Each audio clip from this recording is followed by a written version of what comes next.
aar yàlla dalay aar Papa Mbaye Madiaga. gaal asalaamaaleykum Afrique asalaamaaleykum àdduna asalaamaaleykum Europe comme ni ñu leen ko waxee ñu ngi ci émission bu mag bi ñuy wax ci aar ah tey ñu ngi seet si benn ndaanaan bu mag boo xam ni fii ci Pikine ñu ngi ñëw fii ci Pikine ci complexe Léopold Sédar Senghor seet ci benn artiste bu mag bu international bu ñuy wax Khadim Thioune ah doomu Pikine doomu Louga ah Kapi ñu dem aja bisimilah. waaw mais comme li ñu leen ko waxee rek ñu ngi ci émission bu mag bi ah wax ci aar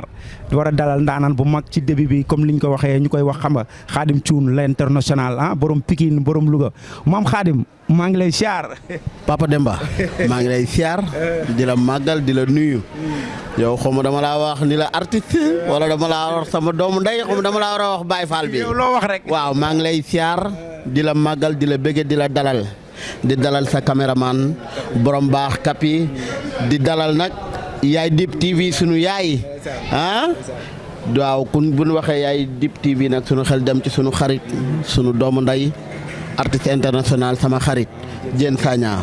ñu doxal ba ci kanam. waaw mais maam Khadim ñu egsi ci waxtaan bi mais su ma nee Khadim su ma nee Thioune rek loolu géwal day feeñ soo nee Louga ne Pikine rek aar day feeñ. maam Khadim lan moo la inspiré lan moo la dugal ci aar. waaw Papa Demba loolu boo ma ko laajee je serais très ravi de répondre sur ça parce que je suis né dans une famille de griots ci ngéwal laa juddu ci laa màgg ci lañ ma tettee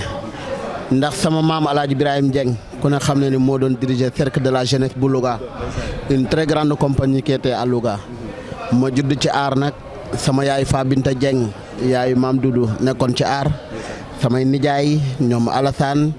ñoom Djili Mbaye Fall borom ca kaw ah samay xarit samay doomu nday ñoom Doudou Dieng yàlla sunu borom dogal nag ñu nekk ci aar sama nijaay bopp Njawar Seck jërëmi ci mbéy saaxa yaa nga la mbaay indi ma Espagne avant boobu nag ma nekk di yëngu ci aar mais pour résumer la loolu daal ci laa juddu ci laa màgg sama grand frère Madior Thioune ñu bëri xam ko ci turu Super Thiof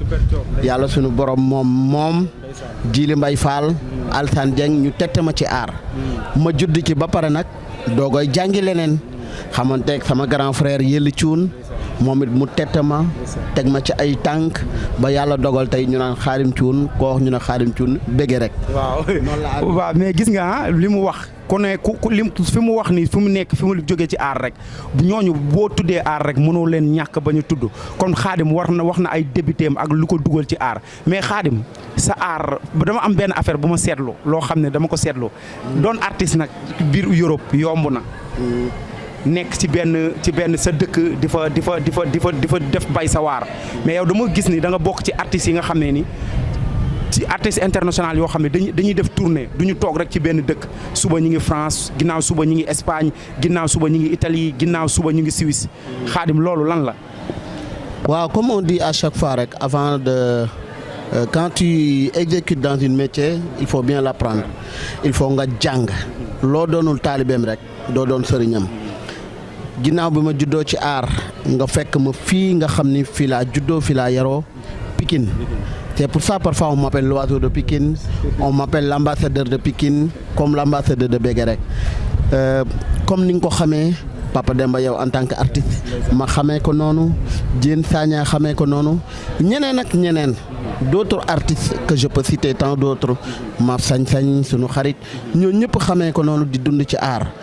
maanaam loo jàngul rek doo ko mën a tari donc loolu moo tax ak jàng bi ba pare xam li nga xam ba pare judd ci on peut naître dans le milieu d'artiste mais après il faut aller apprendre pour aller découvrir autre chose xam nga loolu moo tax nag tey nii mu demee nii may gën a persévérer et chaque jour je suis dans l'apprentissage. Chaque jour, je suis dans l'apprentissage. Je donne même un cours et pendant le cours, si je vois un mouvement qui me plaît d'une danseuse ou d'un danseur, je le prends, j'essaie de le transformer en faisant la transformation de danse. C'est pour ça qu'il faut toujours apprendre. Ouais, je suis dans ça, moi, en tout cas. Pédagogie bi lan la loo jàng la wala loo xam ne la day nekk ci yow. waaw pédagogie bi moom c'est quelque chose que j'entends tout le temps. J'aime bien ta pédagogie, tu as une bonne pédagogie, tu as une bonne énergie. Mais pédagogie bi tamit comme li ma la wax rek toujours être dans l'apprentissage. et il faut savoir comment recevoir l'élève, il faut savoir comment le transmettre ce que tu fais. Pédagogie bi il faut nga jàng et puis pédagogie bi c'est normal parce que boo amee ay kilifa comme li ma wax léegi yu mel ni Yelli Cuun yu mel ni Djili Mbaye Fall, Alsane Dieng un grand danseur boo xam ne tey jii bàyyi na sabar daanaka mi ngi def zumba te boo seetaanee même zumba am da ngay xam ni kii dafa am pédagogie ba pare ki nga xam ne moo ma indi Europe Njawar Seck daf ma doon wax tegal fii sa tànk jaaral nii booy boo leen xool boo leen jàngal nii ngay defee day yomb daal et puis nga continuer di jàng être toujours dans l'apprentissage c'est quelque chose de très très très important et puis foofu ñu nekk fak suñuy ay yaay ñoo xam ne dañuy wax ni suñuy chéri comme Yaama Renda Sabar booy xool ni muy jàngalee nangoo nekk élève toujours tu peux avoir la chance pour devenir un bon professeur. C'est mon souhait en tout cas de devenir un bon professeur waaw. ñi ngi ci émission bu mag bi comme Kapi ni ñu koy waxee rek wax ci aar kon ki ñu toogal nii lu dafa war a wax ci aam ndax am na ci wàll bu mag ci wax ci aar war a mën a wax ci aar ndax c'est le danseur international la di def ay tours yu bëri di dem fu nekk parce que Xaadim dama koy gis ni day jàngal ay tubaab yoo xam ne débutant wu fecc te loolu moo gën a metti ci loolu mais Xaadim sa aar Europe mi ngi lay dundal je pense. waaw macha allah aar bi maa ngi ciy dund xam nga nag nit ku ne rek lépp loo xam ne moom nga am rek boo ko jéemee doyloo rek mu doy la macha allah maa ngi dund ci aar bi mi ngi may dund ndax fépp ma déplacé wu dem di def stage partout je fais un stage je demande à être payé d'abord après que ce soit mon ami que ce soit un frère que ce soit qui que ce soit je demande à être payé après dans la familiarité. Si je sais que lui c'est mon ami, lui c'est ma famille, après on peut le régler autrement. Mais juste pour le respect de la danse, je demande à être payé. Après on négocie le truc comme ça doit se faire quoi. waaw parce que Kapi li ma koy laaj ni dafa am solo parce que am na ñoo xam ne aar xamuñu ci lu bari mais léeg-léeg dañuy bëgg a xam ni stage comme yow ni ngay defee tour wala Diène Sagna di ko defee tour ñooyu yéen ñi nga nekk ci Europe bi di def tour bëgg nañ xam affaire yi ni muy déroulé c'est parce que dañ lay woo fay la wala yow yaay organiser sa stage bopp pour ñi xamul. waaw am na ñoo xam ni ñoom ñooy organiser woo yeneen nit comme par exemple man en tant que professeur mën naa organiser woo Diène Sagna mbaa ma woo Maf mbaa ma woo Yaama mbaa ma woo Awa Sow mbaa Hélène Sagna mbaa ma woo qui que ce soit xam li ma la wax mais nag si y a d'autres associations ñoom ñooy organiser parfois bu ñu organiser ñi lay organiser association moo ci ëpp daal. am na ñoo xam ne association lañ parfois tamit les mairies ils font des organisations benn association mën na ni xaaral ma woo Diène Sagna mu ñëw def stage bu woowee Diène day poser prime daal ni voilà moi je vais être payé tant après on va négocier xam nga c'est pareil pour Maf c'est pareil pour Khadim Thioune c'est pareil pour tout le monde après en tant que frère on peut organiser des trucs entre nous. Comme par exemple là, tout récemment Cheikh Diop, un grand musicien qui habite à Montélimar, un membre de famille, un ami, un grand percussionniste, il organise un stage. Il fait venir des danseurs et il demande le prix, par exemple. Après, les professeurs ils peuvent dire non mais nous en tant que frères on va rien dire. Dès qu'on arrive, on va partager ce qu'il y a ou quoi que ce soit. Mais il y a des personnes, il y a des associations, c'est obligé que tu poses un prix. Et moi personnellement ça je le fais c'est pour le respect de la danse parce que aussi on ne peut pas venir juste danser et après ok ciao il y en a d'autres qui vont pas le comprendre donc c'est normal qu'on pose un prix et après entre nous on va négocier pour dire voilà non mais grawul amul problème xam nga après c'est pas forcément le prix qu'on pose c'est ça qu'on va nous payer parce que mën nga dem ci benn stage prévoir ni mën na am 15 personnes wala 20 personnes nga ñëw mu nekk 5 personnes xam nga ma la et puis ki organiser bu dee sa nit la mën nga ni non mais naa bàyyi mu sedd quoi xam nga lépp c'est dans le cadre de l'organisation de la discussion quoi. bu leen ñi ngi ci émission bu mag bi bu leen ko fàtte ñu ngi ci wax ci aar tey ñu ngi dalal ndaanaan comme ni ma la bu leen fàttee di abonné ci Yaay Dib TV xam ne chaîne boo xam ne c'est pour les danseurs mais Khadim boo yi nga xam ne dañuy rêver comme yow ni ngay demee fële di def classe te ñu nekk fii te nekk ci aar bi di rêver yow li ngay def pour ñu def ko yow loolu yow ban conseiller ngay am boo leen ciy conseiller ak yow loo leen di conseiller pour ñoom ñu mën a après ramper ba def ni ngeen def ba mbapat. waaw là tu me parles de rêve. Une rêve ça peut devenir une réalité comme ça peut ne pas l'être. Man li ma leen di conseiller en tant que jeune artiste mooy comme li ma wax danseurs yi ma gis fi léegi nan nangoo liggéey rek nan nangoo liggéey nangoo nekk ci yoon bi et puis il faut ñu respecter seen bopp parce que Sénégal à chaque fois damay dégg non mais respecté wuñu artistes yi respecté wuñu fecckat yi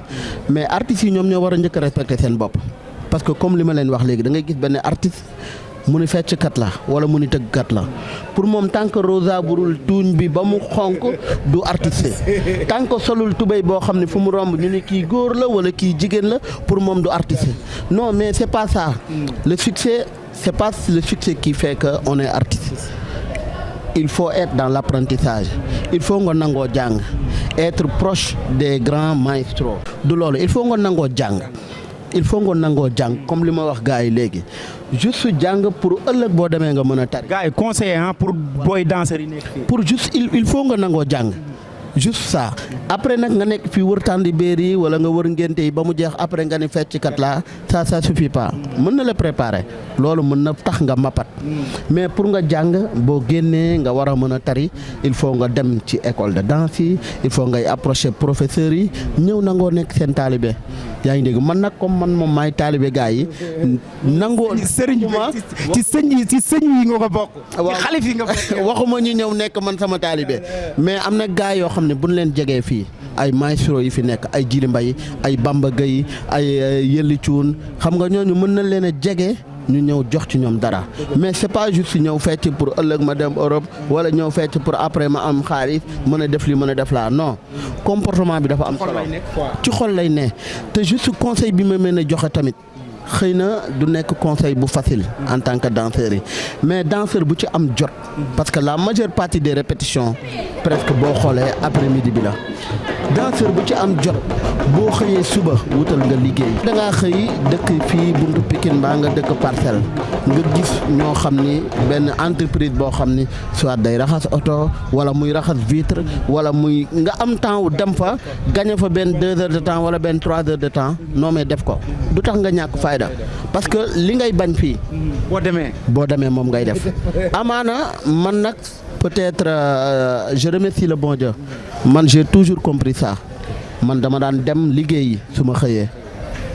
dama daan def 8 heures wàcc 16 heures su ma ñëwee fii laa daan répété fii au moment il y a certain temps fii c'était du sable fii suuf la woon yow Papa Demba daan nga ñëw fii comme bu baax li ma wax Diène Sagna ñëw na loolu yàgg na keneen ak keneen donc artistes yi il faut ñu comprendre loolu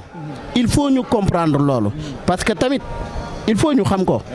ñun moment yi nga xam ne moom la ñuy bégee moom la ñuy dugal ci Facebook bi de léeg-léeg nga gis benn waay mi ngi fee di raxas ay vitre di nettoyer kër di nekk ci courant bi duñ ko dugal ci Facebook bi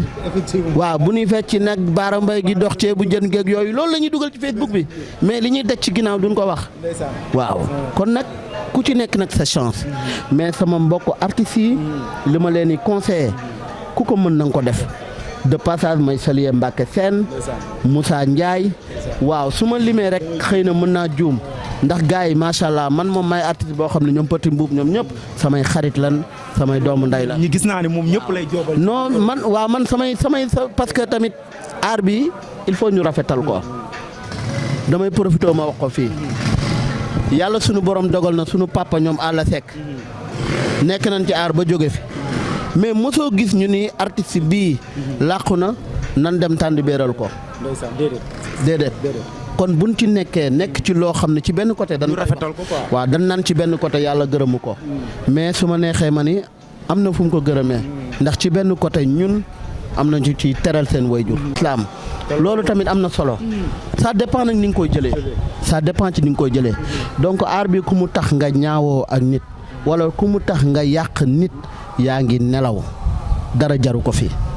dara jaru ko fi ay artistes leen la majeure partie ku ci nekk am nga diine booy yëngu nan ko rafetal sama gars yi man de c'est le message que je passe c'est pas parce que on est artiste on est obligé d'être des ennemis non ici au Sénégal on a beaucoup dansé dans le sable et dans les bouts de bouteilles donc on peut bien se familiariser en le respectant après celui qui veut il accepte celui qui veut pas il accepte pas moi c'est le conseil que je donne ah Papa Demba yow it nag émission bi lu mu sori il faut ma nuyu la ndax macha allah vous le voyez là c'est un très bon danseur. Merci beaucoup Papa Demba, un gars sympathique et très gentil. Il y en a beaucoup qui le connaissent. Et puis un ami intime, un ami sincère à notre frère le grand maestro Diène Sagna. soxla dama bëgg nag booy kii bu leen koy dégloo xol da ngeen koy dégloo xel nga xam ne conseiller bi mu leen di jox nii day fii ak 5 ans ci ginnaaw ñi nga xam ne ni booy yi nga xam ne ñoo fi nekk ñoo ko di conseiller bu ñuy jariñoo la mais Mame Khadim actuellement nii lan moo la indi Sénégal vacances la ak say projet fële lan la parce que fële tamit fële mooy sa lépp sûrement xam naa projet yi fële yi ëppee say projet vacances moo la indi wala stage ak lan moo projet yi fële lan la. waaw comme li nga wax instant bi dama ñëw pour profiter ak famille bi de passage ma leen di nuyu di nuyu ñi nga xam ne ñoom laa fi fekk ñëpp tamit mais comme li ñuy wax rek à chaque fois jom mooy tukki mais fulla mooy ñibbisi ñun amuñu lu dul Sénégal amuñu lu dul Afrique aussi d'accord dañuy dem fële monter fa ay projet mais il faut aussi penser au retour donc projet yi macha allah ñu ngi may xaar foofu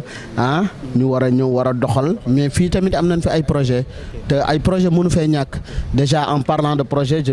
vais faire un pub si tu me le permets ndax suñu xarit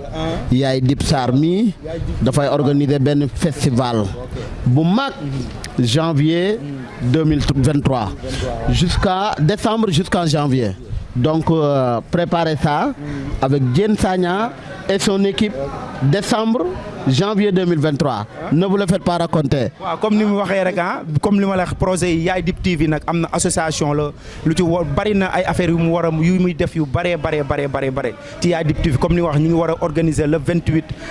décembre jusqu'au le 28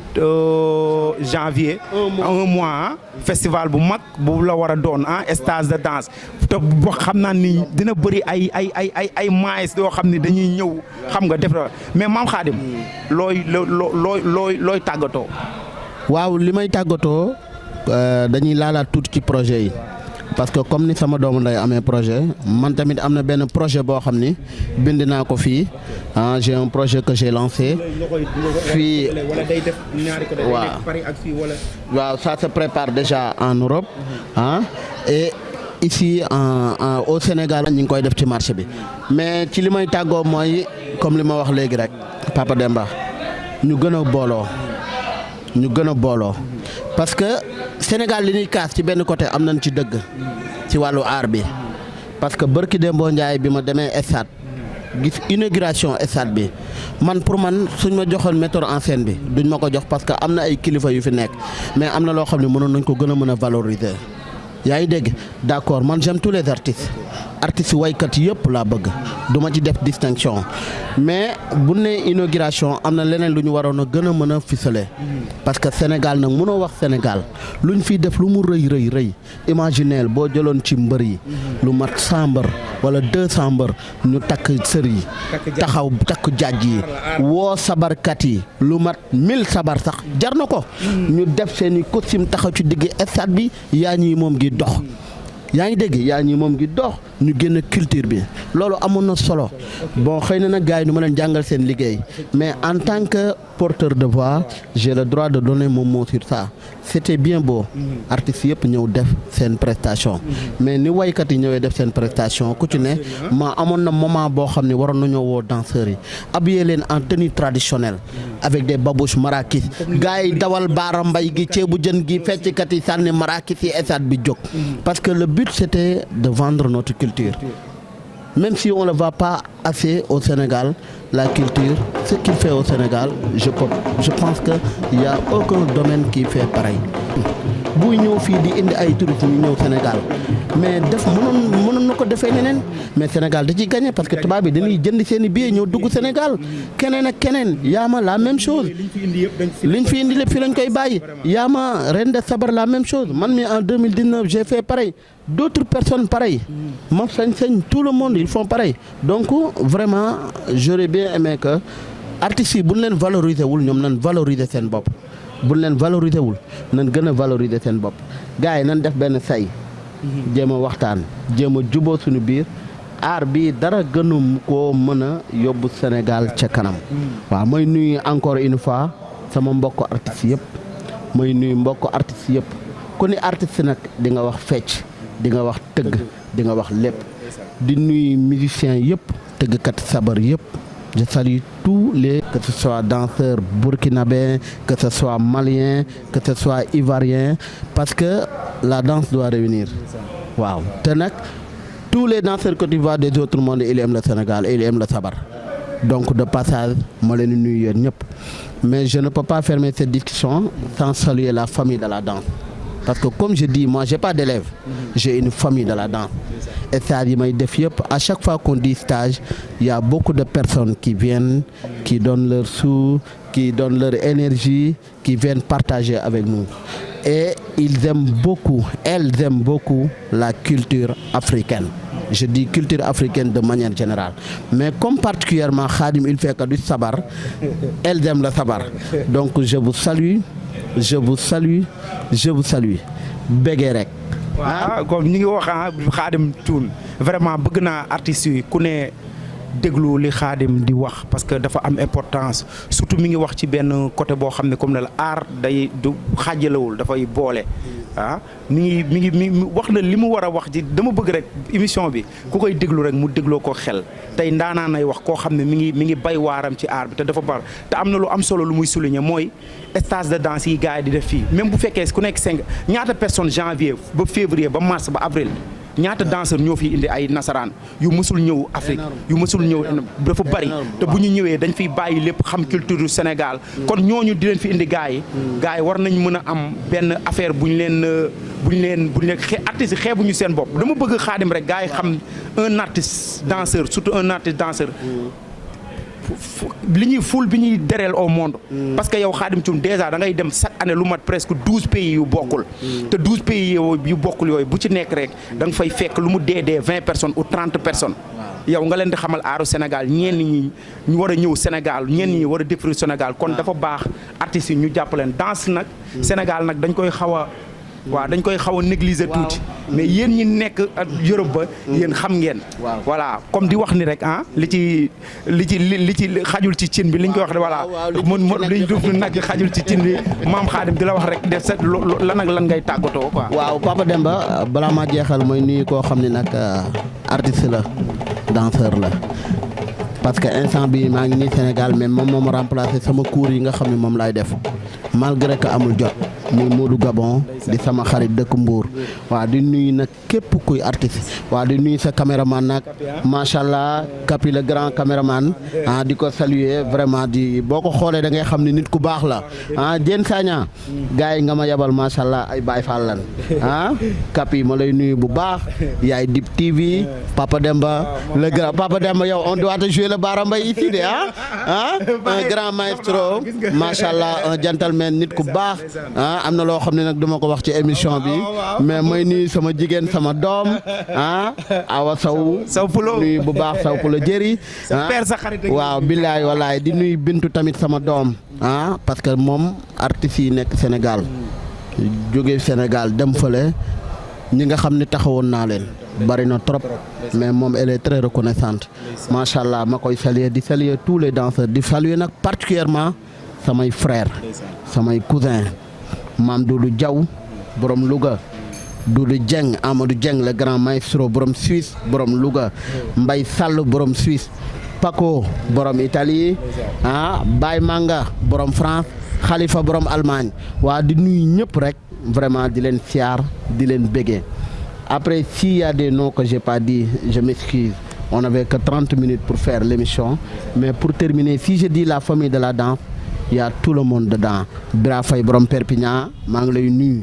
Souleymane maa ngi lay nuyu ñëpp rek ñëpp di siyaar ñëpp di leen màggal bu baax di leen béggee je m'excuse mais si je dis toute la famille de la danse c'est grandiose et il y a tout le monde dedans je salue les danseuses de partout aar tey li ma doon wax rek ñu ngi woon ci émission bu wax ci aar bu leen fàttee di abonné ci Yaay Dib TV ñu ngi woon nag Baye Maestro Khadim Thioune borom Paris borom Londres borom fépp daal moom Europe bi Europe bam la di leen wax ni rek comme ni ñu leen koy waxee rek Yaay Dib TV comme ni ma la wax ñu ngi promouvoir c'est pour les artistes xam nga c'est pour l'art daal di leen wax ni ñu ngi ñëwaat dal seen kaw peace and love kapi di bëggee ñëpp Yaay Dib TV. waaw toute la famille de la danse. ok abonné sur sa chaîne. Yaay Dib TV Diène Sagna ca kaw. Dégg Papa Demba. comme li ma la wax rek faw ñu am benn wala mu jël leen ci vidéo naas yi war nga mën a am tamit lu gën a naaj si moom. rek tànn yoo xam ni ñu gën a teg ci connexion. waaw voilà maam noonu